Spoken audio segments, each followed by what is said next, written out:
આ બધો પ્રયાસ કરવાથી બધું થાય. પ્રયાસ કરીએ કે એનાથી વ્યસનથી દૂર જઈએ અને સારું સારું આપણે ગ્રહણ કરીએ. બાકી તો આ દેશની આઝાદી લેવા આપણને મળી આઝાદી, એમાં કઈક વીરોનું બલિદાન છે.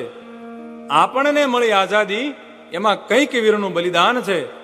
કોઈને મળી ફાંસી તો કોઈને કારાવાસ છે. ધર્મને બચાવવા લડ્યા શિવાજી મહારાણા પ્રતાપ.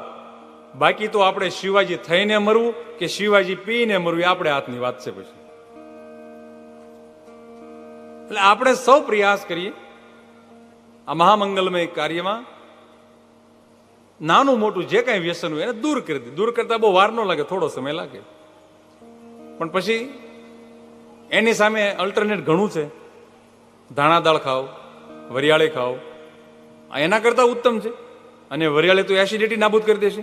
નાગરવેલનું પાન લો, એમાં ધાણા દાળ નાખો અને વરિયાળી મિક્સ કરો, ખાઓ. નાગરવેલનું પાન શ્વસન માર્ગના રોગને દૂર કરી દેશે, શ્વાસનાળી ચોખ્ખી રાખશે. નાગરવેલનું પાન ખાઓ, ક્યારે દાંત નહીં દુખે, પાયોરિયા નહીં થાય ક્યારે. એમાં અનેક પ્રકારના કેમિકલ છે. ભગવાનને નાગરવેલનું પાન ધરાય છે. તો આ બધું ખાઓ જે આપણા સ્વાસ્થ્ય માટે ફાયદાકારક છે, નુકસાનકારક નહીં.